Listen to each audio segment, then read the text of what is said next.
ദേവി, നീയായിരുന്നല്ലേ ഇതിന് പിന്നിൽ? അതെ, കുറച്ചു മുമ്പ് എനിക്കിട്ട് പണി തരാൻ ഇരുന്നതല്ലേ? അപ്പനും മക്കളും. അപ്പോ ആ പണി അതുപോലെ തിരിച്ചു തരേണ്ടത് എന്റെ കടമയല്ലേ? വീട്ടിലും മാത്രല്ലടോ, ആ തന്റെ പല സ്ഥലങ്ങളും കൊണ്ടുവച്ചിട്ടുണ്ട്. അവിടേക്ക് റെയ്ഡ് നടക്കാം. പെട്ടെന്നൊന്നും പുറത്തിറങ്ങുമെന്ന് വിചാരിക്കേണ്ടാരും. ദേവി, ഞങ്ങൾ ഇറങ്ങിയാൽ നിന്നെ വെറുതെ വിടില്ല. അതിനിറങ്ങിയാലല്ലേ? അതുവരെ ഞാൻ കാത്തിരിക്കാം. പിന്നെ അവരെ കൊണ്ട് പോലീസ് പോയതും ദേവിയും കൂട്ടുകാരും വീട്ടിലേക്ക് തിരിച്ചു. ഈ സമയം ന്യൂസ് കണ്ടുകൊണ്ടിരിക്കുന്ന ധോനി അവിടെ അറസ്റ്റ് കണ്ടത് അമ്മച്ചിയെ വിളിച്ച് കാണിച്ചു. അങ്ങനെ വേണം നന്ദിയില്ലാത്തവർക്ക്. ഇച്ചാൻ എല്ലാവരും ഒതുക്കിയല്ലേ എടുത്തി. നിന്റെ ഇച്ചാൻ വേറെന്തോ മനസ്സിൽ കണ്ടിട്ടുണ്ട്. അതെന്തായാലും ഇതല്ല. നിന്നെ ദ്രോഹിച്ചൊരു വെറുതെ വിടലെന്ന് ഇച്ചാൻ പറഞ്ഞിരുന്നു. ഇത് ചെറിയ ശിക്ഷയല്ലേ? അപ്പൊ ഇതിലും വലുത് വരാനിരിക്കുന്നുണ്ട്. അങ്ങനെ മനസ്സ് പറയുന്നു. ഇനി സമാധാനത്തോടെ ജീവിക്കാലോ. ഞങ്ങൾ എത്തി. അതും പറഞ്ഞ് ക്രിസ്റ്റി കയറി വന്നതും ബാക്കിലായി വരുന്ന ദേവിയെയും സണ്ണിയെയും എല്ലാവരും നോക്കി. എന്നാൽ ലീന സണ്ണിയെ കണ്ടതും അമ്മച്ചിയുടെ പുറകിൽ പതുങ്ങിയെന്നു. ഇച്ചായ, ഇനിയൊന്നും പേടിക്കാനില്ല പെണ്ണെ. ഇന്നത്തോടെ എല്ലാം കഴിഞ്ഞു. എന്റെ ഏടത്തി സാന്ദ്രയുടെ മുഖം ഒന്ന് കാണേണ്ടതായിരുന്നു. ദേഷ്യം കൊണ്ട് ചുവന്ന തക്കാളിപ്പഴം പോലെ ആയിരുന്നു മുഖം. ഇനി അടുത്ത കാലത്ത് ജാമ്യം കിട്ടില്ല. ലീന, കുടിക്കാനെടുക്ക്. ഇതാ ഇപ്പൊ എടുക്കിച്ചായ. പിന്നെ അവൾ വെള്ളം കലക്കി കൊണ്ടുവന്നതും ദേവിക്ക് നീട്ടി. മോളെ, ആദ്യം സണ്ണിക്ക് കൊടുക്ക്. അവനല്ലേ ഇപ്പൊ ഗസ്റ്റ്. ആയിച്ചായ. പിന്നെ സണ്ണിക്ക് നേരെ നീട്ടിയതും ലീനയെ നോക്കി ചിരിച്ച് വെള്ളം എടുത്തതും ദേവിക്കും കൂടെ കൊടുത്ത് അവൾ മാറിയെന്നു. ദേവിച്ച, എന്നാ ഞാൻ ഇറങ്ങാം. പള്ളിയിലെ പെരുന്നാളല്ലേ വരുന്നത്. കുറച്ച് പണിയുണ്ട്. ആ ശരിടാ, ഞാൻ വിളിക്കാം. പിന്നെ സണ്ണി പോയതും ദേവി ലീനയെ വിളിച്ച് അടുത്തിരുത്തി. ഇന്നലെ മോളോട് ധോനി കുറച്ച് കാര്യങ്ങൾ പറഞ്ഞല്ലേ? അതിനെന്താ തീരുമാനം? നിനക്കിഷ്ടമുണ്ടെങ്കിൽ മാത്രം നിന്റെ ഈ സൺഡേ വിവാഹം നടത്തും. അല്ലെങ്കിൽ അവന്റെ വിവാഹം വേറെ ആരെങ്കിലുമായി നടത്താം. കുറെ നാളായി അവൻ ഒറ്റയ്ക്ക് ജീവിക്കുന്നു. ആരും കൂടെ ഇല്ലാതെ എങ്ങനെയാ? അവനും കൂട്ടുവേണ്ടേ? ഇച്ചായ, ആദ്യം സണ്ണിച്ച ഇഷ്ടം പറഞ്ഞപ്പോൾ ഞാൻ കളിയാക്കി വിട്ടതാ. അന്ന് പണത്തിന്റെ അഹങ്കാരം കൊണ്ട് മൈൻഡ് ചെയ്യാൻ നടന്നു. അതുകൊണ്ട് സണ്ണിച്ചിന് ചേർന്നവളല്ല ഞാൻ. ഇച്ചാൻ നല്ലൊരു കുട്ടിയെ കണ്ടുപിടിച്ചു കൊടുക്കും. അങ്ങനെ എനിക്ക് വേറെ പെണ്ണിനെ വേണ്ടെങ്കിലോ? അതും പറഞ്ഞ് സണ്ണി കയറി വന്നത് ലീന എഴുന്നേറ്റു. ഞാൻ പുറത്തുനിന്നെല്ലാം കേട്ടു. ലീന, എൻ്റെ ഇഷ്ടം കുറഞ്ഞിട്ടില്ല. അതുപോലെ പഴയ ലീന അല്ല നീ. ഒരുപാട് മാറി. പക്ഷെ എൻ്റെ സ്നേഹം അന്ന് ഇന്നും ഒരുപോലെയാ. ഒരിക്കലും ഇന്ന് ആൽവിയുടെ പേര് വെച്ച് പോലും നോവിക്കാൻ നോക്കില്ല. ഇനിയും നിനക്ക് സംശയമാണെങ്കിൽ എനിക്ക് സമ്മതാണ്. അതും പറഞ്ഞവൾ മുകളിലേക്ക് ഓടിപ്പോയതും എല്ലാവരും ചിരിച്ചു. അപ്പൊ എങ്ങനെയാ? പെരുന്നാൾ കഴിഞ്ഞു മിന്നുകെട്ട് നടത്താല്ലേ? അത് മതി ഇച്ചായ. ദാ ആ വീട് കണ്ടോ? അത് ആർക്ക് പണിയുന്നതാ? കുറെ നാളായി ചോദിക്കുന്നു വിചാരിച്ചു. അതേ, നിനക്കും ലീനയ്ക്കുള്ള വീടാണ്. അവളൊരു വിളിക്കപ്പുറം വേണമെന്ന് എനിക്കുണ്ട് ഇച്ചായ. അത് നീയും അവൾ എൻ്റെ മക്കളെ പോലെയാ. അതുകൊണ്ട് എതിർത്ത് പറയരുത്. ഇച്ചായന്റെ ഇഷ്ടം. പിന്നെ സണ്ണി പോയതും രാത്രിയിലേക്ക് ഭക്ഷണം കഴിച്ച് ദേവി ആമിമോളെ കൊണ്ട് റൂമിലെത്തിയതോ വെള്ളവും എടുത്ത് ധോനിയും പുറകെ വന്നു. ഇച്ചായ, എന്താ ധോനി? ഇച്ചായൻ ജോണിക്കും ആൽവിക്കും കൊടുക്കാനുള്ള ശിക്ഷ കുറഞ്ഞു പോയോ? ഇല്ലല്ലോ. അത് പറഞ്ഞ് ഡേവി കിടന്നു. ധോനി ഒന്നും മനസ്സിലാവാതെ കിടന്നു. എന്നാൽ ഡേവി ധോനി ഉറങ്ങുന്നത് കണ്ട് വീട്ടിൽ നിന്നിറങ്ങി ഗോഡൌണിലെത്തിയതും അവിടെ ജോണിയെ കണ്ട് അവൻ അവന്റെ അടുത്തേക്ക് നടന്നു. ഡേവിച്ച, എന്നെ ഒന്നും ചെയ്യരുത്. നിന്നെ കയ്യിൽ കിട്ടാനാണ് പൈസ കൊടുത്ത് നിന്നെ ഇറക്കിയത്. സ്നേഹത്തിൽ നിന്ന് നീ കുറെ ചെയ്തു കൂട്ടി. റിയനെ വരെ നീ കൊല്ലാൻ. കൂടാതെ ഓഫീസിലെ പല സ്റ്റാഫിനെയും. ഇനി നീ ജീവിച്ചിരുന്നു കൂടാ. അതും പറഞ്ഞ് ഡേവി ബുള്ളറ്റ് ഷൂട്ടാക്കിയതും ഡേവിയുടെ ആളുകൾ വന്ന് അവനെ എടുത്തുകൊണ്ട് പോയി. ഡേവിച്ച, ആൽവി വെറുതെ വിട്ടോ? അതിനെ ജീവിച്ചിരുന്നിട്ട് വേണ്ടേ? അതും പറഞ്ഞ് ഡേവി നടന്നു പോയതും സണ്ണി ഒന്നും മനസ്സിലാവാതെ നിന്നു.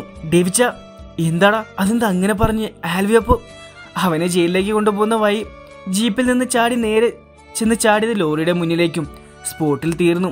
എനിക്കായി കർത്താവിനെ വെച്ചില്ല. പിന്നെ ജോണിയുടെ കാര്യം ആരും അറിയണ്ട. പിന്നെ ഡേവി വീട്ടിലെത്തിയതും ബെഡിൽ ആമിമോളെ ചേർത്ത് പിടിച്ച് കിടക്കുന്ന ധുനിയെ നോക്കി പയ്യെ അവനും കിടന്നു. എങ്ങോട്ട് പോയത് ഇച്ചായ? നീ ഉറങ്ങിയല്ലേ ധുനി? ഞാൻ ഉറങ്ങിയില്ലായിരുന്നു.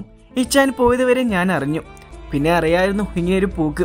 ആരായിരുന്നു ഇച്ചായൻ? അത് മോൾ അറിയണ്ട. ഇനി സാന്ദ്ര മാത്രം ശത്രുവായി ഉള്ളൂ. അത് മാത്രം അറിഞ്ഞാൽ മതി. പക്ഷെ ഇപ്പൊ അവളെ പേടിക്കണ്ട. 3 വർഷം കഴിയാതെ അവൾക്ക് ഇറങ്ങാൻ പറ്റില്ല. ഇനി നമുക്ക് സമാധാനത്തോടെ ജീവിക്കാം, അല്ലേ ഇച്ചായ? അതെ. പിന്നെ ആ രാത്രി സമാധാനത്തോടെ അവർ ഉറങ്ങി. പിന്നെ 2-3 ആഴ്ചകൾ വേഗത്തിൽ കടന്നുപോയി. ഒപ്പം പെരുന്നാളും വന്നെത്തി. ഡേ ലീനെ, നന്നായി വിളമ്പിക്കൊടുക്ക് നിന്റെ കെട്ടിയോന്. കെട്ടിയോനവൻ 2 ദിവസം കൂടെ ഉണ്ട് ഇച്ചായ. 2 ദിവസമല്ലേ ഉള്ളൂ. മതി നിങ്ങൾ വിളമ്പി തന്നത്. ഒപ്പം ഇരിക്കും. ധോനി, ലീന ഇരിക്കെ നോക്കി നിൽക്കാതെ. ഞാൻ ആമിക്ക് കൊടുത്തിട്ട് ഇരുന്നോണ്ട്. അവൾക്ക് ഞാൻ കൊടുക്കാം. ഇങ്ങത്താ. പിന്നെ എല്ലാവരും ഇരുന്നതും പരസ്പരം വാരിക്കൊടുത്ത് ഓരോന്ന് പറഞ്ഞിരുന്നു. ഭക്ഷണം കഴിച്ച ശേഷം ഒന്നും ഇല്ലേ? ഡെൽവിച്ചാൻ എന്താ ഉദ്ദേശിച്ചത്? മധുരം വല്ലതും? ഫ്രൂട്ട് സാലഡ് ഉണ്ട്. പിന്നെ അത് എല്ലാവർക്കും കൊടുത്തതും ഡേവി ഡെൽവിക്ക് അടുത്തായി പോയിരുന്നു. വിൻസെ, നീ തിരിച്ചു വിളിച്ചു കൊണ്ടുവന്നില്ലേ? അവളുടെ സ്വഭാവം നല്ലതാവട്ടെ, എന്നിട്ട് നോക്കാം. സാന്ദ്രക്കൊപ്പം അവൾ നിന്നു. അത് കയ്യിലെന്തെങ്കിലും തടയുമെന്ന് കരുതിയാവും. ഇപ്പോൾ അവള് മാറിടാ, അവളെ ഞാൻ വിളിച്ചിട്ടുണ്ട്, കുറച്ചു കഴിഞ്ഞ് വരും. അപ്പോഴേക്കും ഓട്ടോ പുറത്തു വന്ന് നിൽക്കുന്ന ശബ്ദം കേട്ടതും എല്ലാവരും പുറത്തേക്ക് നടന്നു. ആരാ മോളെ വന്നത്? വിൻസേട്ടത്തെയാണോ അമ്മച്ചി? ഇച്ചായ എന്നോട് ക്ഷമിക്കും, ഇനി ഞാൻ ഇച്ചാനെ ഇഷ്ടപ്പെടാത്തൊന്നും ചെയ്യില്ല. ഇനി നിന്റെ ഭാഗത്ത് നിന്ന് എന്തെങ്കിലും തെറ്റ് വന്നാ പിന്നെ ഞാൻ ക്ഷമിക്കുമെന്ന് നീ കരുതണ്ട, കയറിക്കോ. പിന്നെ ധ്വനി വിൻസിയെ കൊണ്ട് കയറിപ്പോയതും പിന്നെ കുറച്ചു നേരം ആൺപടകൾ സംസാരിച്ചിരുന്നു. പിന്നെ കുറച്ചു കഴിഞ്ഞ് എല്ലാവരും പള്ളിയിലേക്ക് ഇറങ്ങി. ദേവിയെ, എന്തുണ്ട് വിശേഷം? ഇപ്പൊ ഭീഷണിയായി കാണുന്നില്ലല്ലോ. ഇനി തല്ലൊട്ടിതൊന്നും ഇല്ല, ആ സ്ഥലം പള്ളിക്ക് കൊടുക്കാൻ എനിക്ക് സമ്മതാണ്. കുറെ അനുഭവിച്ചു, ഇപ്പൊ ഒരു നിലയ്ക്കാണ് എന്റെ കുഞ്ഞിനെ മരണത്തിൽ നിന്ന് തിരിച്ചു കിട്ടിയത്. അത് കർത്താവിടെ ഉള്ളത് കൊണ്ടാ ദേവി. ഇപ്പോഴെങ്കിലും നല്ല ബുദ്ധി തോന്നിയല്ലോ, അത് മതി. പിന്നെ അവർ നടന്നു നീങ്ങിയതും എല്ലാവരും പെരുന്നാൾ കണ്ടു നിന്നു. പിറ്റേന്ന് എല്ലാവരും എഴുന്നേറ്റ് തിരക്കിലായി, കാരണം നാളെയാണ് ലീനയുടെ സണ്ണിയുടെയും വിവാഹം. എന്റെ എടുത്തി വെള്ളം ഉണ്ടാക്ക്. 2 പണിയെടുക്കുമ്പോഴേക്കും തളർന്നു നീ. പണിയെടുക്കാതെ എടുക്കുമ്പോൾ ഒരു തളർച്ചല്ല മടി. ചിരിക്കാതെ ആമിയെ നോക്കിയിരിക്കും. പിന്നെ സമയം നീങ്ങിപ്പോയതും വൈകുന്നേരമായി. പിന്നെ ഹൽദിയും മറ്റും കഴിഞ്ഞ് കിടന്നതും എല്ലാവരും ഉറക്കത്തിലേക്ക് വീണു. പിറ്റേന്ന് ദേവി എഴുന്നേറ്റതും തുണി അടിമുടി നോക്കി. എന്താ ഇച്ചായ, നിനക്കെന്താ വയ്യേ? 2 ദിവസമായി തിരക്കായിരുന്നില്ലേ, അതുകൊണ്ട് ചെറിയ ക്ഷീണം. ഇച്ചായ വേഗം റെഡിയാവാൻ നോക്കൂ. എല്ലാവരും നേരം വൈകിയാണ് എഴുന്നേറ്റിരിക്കുന്നത്. പിന്നെ ദേവി ഫ്രഷ് ആയതും കുറച്ച് ഫോട്ടോ സെക്ഷൻ കഴിഞ്ഞ് പള്ളിയിലേക്ക് പുറപ്പെട്ടു. സണ്ണിച്ച, ടെൻഷനുണ്ടോ കൈവിറയ്ക്ക് മിന്നു ചാർത്തുമ്പോ? ഡാ ക്രിസ്റ്റി, കളിയാക്കണ്ട, എനിക്ക് അവസരം വരും. പിന്നെ പ്രാർത്ഥന എല്ലാം കഴിഞ്ഞ് സണ്ണി ലീനയുടെ കയത്തിൽ മിന്നു ചാർത്തി. അവരുടെ തന്നെ ഓഡിറ്റോറിയത്തിൽ പോയി പ്രോഗ്രാമും മറ്റും കഴിഞ്ഞ് വീട്ടിലേക്ക് വന്നു. ധ്വനി, എന്താ ഇച്ചായ വയ്യേ? എന്തൊരു തളർച്ച പോലെ. ഇതാ ഇത് കൊണ്ടുപോയി ടെസ്റ്റ് ചെയ്ത് നോക്ക്. ഇച്ചായ, നിനക്ക് പീരിയഡ്സ് ആയിട്ടില്ല. പിന്നെ ഈ തളർച്ച ചിലപ്പോൾ നമ്മുടെ കുഞ്ഞു വരാനുള്ള തയ്യാറെടുപ്പാണെങ്കിലോ? പിന്നെ അവൾ വിറയ്ക്കുന്ന കൈയോടെ ടെസ്റ്റ് ചെയ്തു. അതിൽ 2 ചുവന്ന വരകൾ കണ്ട് അവൾ പൊട്ടിക്കരഞ്ഞു. ധ്വനി, കഴിഞ്ഞല്ലേ? പിന്നെ അവൾ ദേവിയുടെ ശബ്ദം കേട്ട് വാതിൽ തുറന്നതും അവൾ അവനെ ഓടിപ്പോയി കെട്ടിപ്പിടിച്ചു. ഇച്ചായ, എന്തിനാ കരുന്നേ? ചേ, ആയിട്ടില്ലെന്ന് വെച്ച് കരയാതെ. ഇനി എത്ര സമയം കിടക്കുന്നു? അല്ല ഇച്ചായ, വാവ് വന്നു.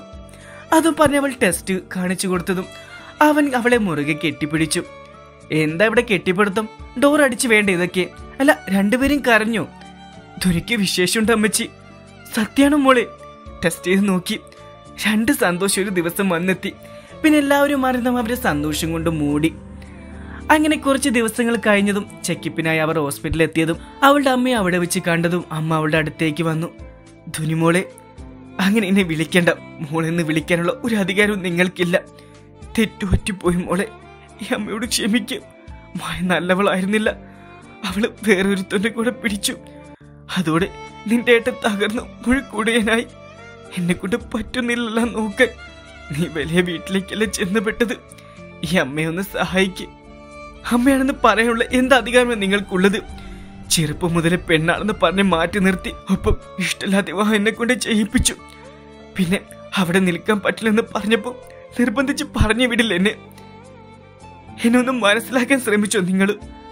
പറ്റിപ്പോയി മോളെ. ദിനേശിനെ കണ്ടുപോയി സഹായം ചോദിച്ചോ? നിങ്ങൾ എന്റെ അടുത്തേക്ക് വരണ്ട. അവൻ കിടപ്പിനാണ് മോളെ, ആരും നോക്കാനില്ല. പിന്നെ അവന്റെ അമ്മയും പെങ്ങളും മരിച്ചു. പെങ്ങളൊരുവൻ ചതിച്ചു. ആ പെൺകുട്ടി വയറ്റിലുണ്ടെന്ന് അറിഞ്ഞപ്പോ പുഴയിൽ ചാടി മരിച്ചതാ. അപ്പൊ എന്റെ പെണ്ണിനെ ദ്രോഹിച്ചവർക്കെല്ലാം ശിക്ഷ കിട്ടി അല്ലേ? ഇപ്പൊ മനസ്സിലായില്ലേ? കർത്താവ് മുകളിലിരുന്ന് എല്ലാം കാണുന്നുണ്ടെന്ന്. വാ ധ്വനി, പോവാം. അത്രയും പറഞ്ഞ് അവളെ ചേർത്ത് പിടിച്ച് നടന്ന് കാറിൽ കയറിയതും അവളുടെ കണ്ണുകൾ നിറഞ്ഞൊഴുകി. എന്തിനാ പെണ്ണെ കരയുന്നത്? ഇപ്പോഴും ഒരു തരി സ്നേഹം എന്നോട് അമ്മയ്ക്ക് ആ മനസ്സിലില്ല. പണം വേണം, അതിനു വേണ്ടി സ്നേഹം കാണിച്ചു വന്നത്. നിനക്ക് സ്നേഹം തരാൻ ഞാനില്ല പെണ്ണെ. പിന്നെ എന്റെ വീട്ടുകാരും അതുപോലെ. പിന്നെ ഇനിയും സ്നേഹം തരാൻ ഞാൻ തയ്യാറാണ്. അതും പറഞ്ഞ് അവൻ മീശ പിരിച്ചതും അവൾ അവനെ കൂർപ്പിച്ചു നോക്കി. അത് കണ്ട് അവൻ അവളെ ചേർത്ത് പിടിച്ച് നെറ്റിയിൽ ചുംബിച്ചു. 3 വർഷങ്ങൾക്ക് ശേഷം. മിത്തു, പതിയോട് മോളെ. എന്താടി കുറുമ്പിപ്പെണ്ണെ, നിന്റെ വട്ടം ചുറ്റിക്കുന്നുണ്ടോ? ചുറ്റിക്കാതെ പിന്നെ. അവൾക്ക് ഡ്രസ്സില്ലാതെ നടക്കാൻ ഇഷ്ടം. അവളുടെ പുറകെ ഓടി തോറ്റു ഇച്ചായ. ഇച്ചായൻ ഡ്രസ്സൊന്ന് ഇട്ട് കൊടുക്ക്. ഞാൻ കൊടുക്കാം. ഇങ്ങനത്തെ പപ്പയുടെ മോൾ വാ. പപ്പ എന്തിനാ അമ്മയെ ഓടിപ്പിക്കുന്നത്? അമ്മയ്ക്ക് വയ്യല്ലോ. അമ്മയുടെ വയറ്റിൽ വാവ ഉള്ളതല്ലേ. മോൾക്ക് ഡ്രസ്സ് ഇഷ്ടപ്പെട്ടില്ലേ? പിന്നെ ഏതാ പപ്പയുടെ കുറുമ്പിക്ക് ഇഷ്ടപ്പെട്ടത്? ഏതാ പപ്പ അവൾക്ക് വേണ്ടത്? പപ്പയുടെ ആമക്കുട്ടി റെഡിയായോ? അമ്മ ആദ്യം എന്നെ റെഡിയാക്കിയത്. ഇന്ന് അവളെ ഒരിക്കൽ 2 പേരും താഴേക്ക് പോയിക്കോ. പപ്പയും അമ്മയും ഇപ്പൊ വരും. പിന്നെ മിത്തുവിനെ കൊണ്ട് ആമിയമോൾ പോയതും ദേവി ധോനിയെ അവൻ അരികിലേക്ക് ഇരുത്തി. വേദന വല്ലതും ഉണ്ടോ? ഇല്ല ഇച്ചായ, ഇന്നലെ ചെറിയ പേരുണ്ടായിരുന്നു. ഇനി 8 ദിവസത്തിലെ പ്രസവത്തിന്. എന്തോ പേടി. മോളെ വയറ് നന്നായി ഇടിഞ്ഞിട്ടുണ്ട്. അമ്മച്ചിയും പറഞ്ഞു. ഇച്ചായ റെഡിയായോ? എന്റെ കഴിഞ്ഞു. നീ വേഗം റെഡിയായി വാ. പിന്നെ ധ്വനിയെ റെഡിയായി താഴേക്ക് നടന്നു. ഇന്നത്തെ വിശേഷം മനസ്സിലായില്ലല്ലേ? ഇന്നാണ് ക്രിസ്റ്റിയുടെ വിവാഹം. ഒളിച്ചോട്ടാണ്, അതും ഹിന്ദുപ്പെടിനെ. ഡേവിയുടെ പാത പിന്തുടരുന്നാണ് കക്ഷി. ധ്വനിയെപ്പോലെ ഒരു ഹിന്ദുപ്പെടിനെ കിട്ടുള്ളൂ എന്ന് പറഞ്ഞ് അവൻ പറഞ്ഞതുപോലെ ചെയ്തു. ഈ 3 വർഷത്തിനുള്ളിൽ പല മാറ്റങ്ങളും സംഭവിച്ചു. എല്ലാവരും കാത്തിരുന്ന പോലെ ഡേവിക്ക് പെണ്ണുകുഞ്ഞ് പിറന്നു. മിത്ര എന്ന മിത്തും, അതുപോലെ തന്നെ ലീനയ്ക്കും സണ്ണിക്കും ആൺകുട്ടി അലൻ. അതിനിടയിലാണ് പത്രത്തിൽ വാർത്ത കണ്ടത് ദിനേശൻ മരിച്ചത്. അത് കണ്ടതും ധ്വനിക്ക് ഒരു മാറ്റവും ഉണ്ടായില്ല. പിന്നെ ധ്വനിയെയും ലീനയെയും പഠിപ്പിച്ചു. ഇപ്പോൾ ഓഫീസിലെ പല കാര്യങ്ങൾ നോക്കി നടത്തുന്ന 2 പേരും കൂടെയാണ്. ഡേവിയും സണ്ണി ഇടയ്ക്ക് ചെന്നാലായി. അവർ വേറെ ബിസിനസ് തുടങ്ങാനുള്ള പ്ലാനിലാണ്. പിന്നെ വർഷങ്ങൾ കഴിഞ്ഞു പോയതും ധ്വനിയും ലീനയും പ്രഗ്നന്റ് ആയി. അതിനിടയിൽ ക്രിസ്റ്റി സോദിയെ കൊണ്ട് കയറി വന്നതും സോദിയുടെ വീട്ടുകാർ ഒട്ടും അടുക്കാത്തി വന്നതും ഡേവി മുൻകൈയെടുത്ത് വിവാഹം നടത്താൻ തീരുമാനിച്ചു. ആ ദിവസമാണ് എന്ന്. എന്നാൽ അവർ അറിഞ്ഞിരുന്നില്ല സാന്ദ്ര ജയിലിൽ നിന്ന് ഇറങ്ങിയത്. അവളുടെ ലക്ഷ്യം ധ്വനിയായിരുന്നു. അതിനുവേണ്ടി അവൾ പതുങ്ങി നിന്നു. അവർക്ക് മുന്നിലേക്ക് വരാതെ പരിപാടിയെല്ലാം കഴിഞ്ഞു. വീട്ടിലെത്തിയതോ ആമിയെ കാണാതെ ധ്വനി തിരിഞ്ഞു നടന്നു. എന്നാൽ ഈ സമയം ധ്വനി തന്റെ അടുത്തേക്ക് എത്താൻ ആമി ഒരു കുഞ്ഞു പോലെ അറിയാതെ സാന്ദ്ര പൊക്കി. അമ്മച്ചി, ഇവിടെ ആമിയില്ല, എനിക്ക് പേടിയാവുന്നു. ദേവിക്ക് വിളിച്ചു പറ മോള്. ഈ ചാനൽ സണ്ണിക്ക് മാറി മാറി വിളിച്ചു, കോള് പോകുന്നില്ല. മോൾ ഇവിടെ ഇരിക്കും. അപ്പോഴേക്കും ധ്വനിയുടെ ഫോണിലേക്ക് പരിചയമില്ലാത്ത നമ്പറിൽ നിന്ന് കോൾ വന്നതും അവൾ എടുത്തു. ധ്വനി, ആമിയെ കാണാതെ വിഷമിച്ചിരിക്കാണോ? ആരാ നീ? ഇത്ര പെട്ടെന്ന് മറന്നോ? ഞാൻ സാന്ദ്ര. സാന്ദ്ര, നീ എങ്ങനെ? ഞാൻ പുറത്തിറങ്ങി. ലക്ഷ്യം ആമിയെ ഇല്ലാതാക്കണം. എന്റെ മോള് നിന്നെ അമ്മയെന്ന് വിളിച്ചു നടക്കുന്നേ, കാണാൻ വയ്യ. പ്ലീസ് സാന്ദ്ര, ആമിയൊന്നും ചെയ്യരുത്. ഇല്ല, അവളൊന്നും ചെയ്യില്ല. പകരം ഞാൻ പറയുന്ന സ്ഥലത്തേക്ക് നീ വരണം. ആരും അറിയാതെ ഞാൻ വരാം. ഗുഡ്. ബാക്കിൽ എൻ്റെ ആളുകളുടെ കാറുണ്ട്, അതിൽ കയറി വാ. ദാ സമയം പോയിക്കൊണ്ടിരിക്കാം. അതും പറഞ്ഞ് ആമിയുടെ കയ്യിൽ കത്തിവെച്ച് നിൽക്കുന്ന ഫോട്ടോ അയച്ചതും ഉറങ്ങിക്കിടക്കുന്ന മിത്തുവിന്റെ നെറ്റിയിൽ ചുണ്ട് ചേർത്തു. അവൾ ബാക്കിൽ കിടക്കുന്ന കാറിൽ കയറി. ഈ സമയം ഓഡിറ്റോറിയത്തിലെല്ലാം ഒതുക്കി അവർ വണ്ടിയിൽ കയറാൻ നിന്നതും വീട്ടിൽ നിന്ന് എല്ലാവരും മാറി മാറി വിളിച്ച കോൾ കണ്ട് ഡേവി ധ്വനിക്ക് വിളിച്ച് കിട്ടാതെ ലീനയ്ക്ക് വിളിച്ചതും അവളെ പറഞ്ഞു കേട്ട് അവൻ വിറച്ചു. ഇച്ചായ, ആരാവും ആമി മോളെ? സാന്ദ്ര ജയിലിൽ നിന്ന് ഇറങ്ങിയോ എന്ന് വിളിച്ച് തിരക്ക്. വിളിച്ചു ഡേവി. അവൾ 2 ദിവസം മുമ്പ് ഇറങ്ങി. സാന്ദ്ര ലക്ഷ്യം ആമിയല്ല, ധ്വനിയാണ്. ഇച്ചായ, ഇപ്പൊ ധ്വനിയുടെ അവസ്ഥ. അതെ, അതാ എന്റെ പേടി. പിന്നെ ഡേവി ആലോചിച്ച് നിൽക്കാതെ വേഗം ധ്വനിയുടെ നമ്പർ ട്രാക്ക് ചെയ്തു. അവൾ പോയി കാർ പോകുന്ന വഴി ഡേവി വിട്ടു. ഹലോ വിൻസെന്റ്, അവളുടെ കയ്യിൽ ഫോൺ ഉണ്ടെങ്കിൽ അത് സ്വിച്ച് ഓഫ് ആക്കി വെച്ചേക്കും. ശരി മാഡം. പിന്നെ ധ്വനിയുടെ ഫോൺ സ്വിച്ച് ഓഫ് ആക്കിയതും ഡേവിക്ക് ലൈൻ കിട്ടാതെയായി. ഇച്ചായ, ഇനി എന്ത് ചെയ്യും? ഈ ഭാഗത്തധികം വീടുകളൊന്നും ഇല്ല. കുറച്ചുകൂടെ പോയ സാന്ദ്രയുടെ തറവാടുണ്ട്, അവിടെ ആവും അവളുണ്ടാവുക. പിന്നെ ഡേവി അങ്ങോട്ട് വിട്ടു. എത്തിയ ധ്വനി, എന്റെ മോളെവിടെ? നിന്റെ മോളോ? അത് ഏത് വകയിൽ? എന്റെ മോളാണ് ആമി. അല്ല, നിന്റെ 2ാമത്തെ പ്രസവമാണല്ലോ ഇത്. എന്ത് ചെയ്യാൻ, ഈ കുഞ്ഞിനെ ഡേവിക്ക് കാണാൻ ഭാഗ്യമില്ല. പക്ഷെ ഡേവി കാണും മരിച്ചു കിടക്കുന്ന നിന്നെ. അതും പറഞ്ഞ് സാന്ദ്ര അവളുടെ മുടിക്കുത്തിന് പിടിച്ച് തള്ളിയതും വീഴാതെ അവൾ പിടിച്ചു നിന്നു. അമ്മേ! ആമി മോളെ, ഡോ, ആമി ആ മുറിലേക്ക് ആക്കിയിട്ട് പൂട്ട്. അവൾ കാണണ്ട ഇവളെ ഞാൻ കൊല്ലുന്നത്. സാന്ദ്ര, വേണ്ട. എന്റെ പേടി തോന്നുന്നുണ്ടോ നിനക്ക്?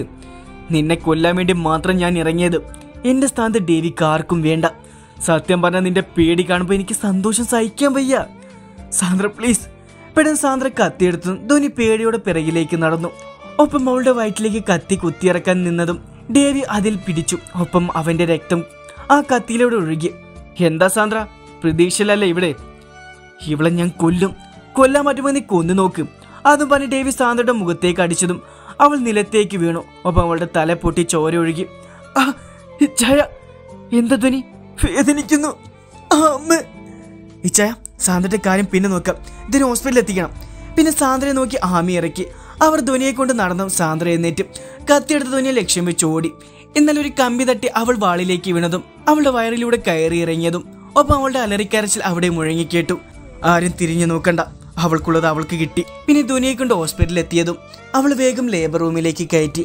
അപ്പോഴേക്കും കാര്യങ്ങൾ അറിഞ്ഞു ബാക്കിയുള്ളവരും എത്തി. പപ്പ, അമ്മ, അതും പറഞ്ഞ് മിത്തും മാമിയും അവന്റെ മടിയിൽ കയറിയിരുന്നതും അവൻ അവരെ 2 പേരെയും ചേർത്ത് പിടിച്ചു. അമ്മയ്ക്കൊന്നും പറ്റില്ല, വാവയെ കൊണ്ട് വരൂട്ട. അപ്പൊ ധ്വനിയുടെ പേര് വിളിച്ച ഡേവി പോയി കുഞ്ഞിനെ വാങ്ങി. ആൺകുട്ടി. ധ്വനി കുഴപ്പമില്ല, മയക്കത്തിലാണ്. വൈകുന്നേരം ആകുമ്പോഴേക്കും റൂമിലേക്ക് മാറ്റും. പിന്നെ കുഞ്ഞിനെ കണ്ട് തിരികെ കൊണ്ടുപോയതും എല്ലാം റൂമിലേക്ക് നടന്നു. രാത്രിയോടെ റൂമിലേക്ക് ധ്വനിയെ കൊണ്ടുവന്നതും ഡേവി അവളുടെ അരികിലിരുന്നു. കുഞ്ഞിന്റെ നെറ്റിയിൽ ചുണ്ട് ചേർത്തു. അപ്പോഴേക്ക് 2 കുറുമിമാർ കൂടെ വന്നതും ഡേവി ധ്വനിയെയും 3 കുഞ്ഞുങ്ങളെയും ചേർത്ത് പിടിച്ചു. ഇത് സണ്ണി ഫോണിൽ പകർത്തി. അവരെല്ലാവരും ചിരിയോടെ നോക്കി.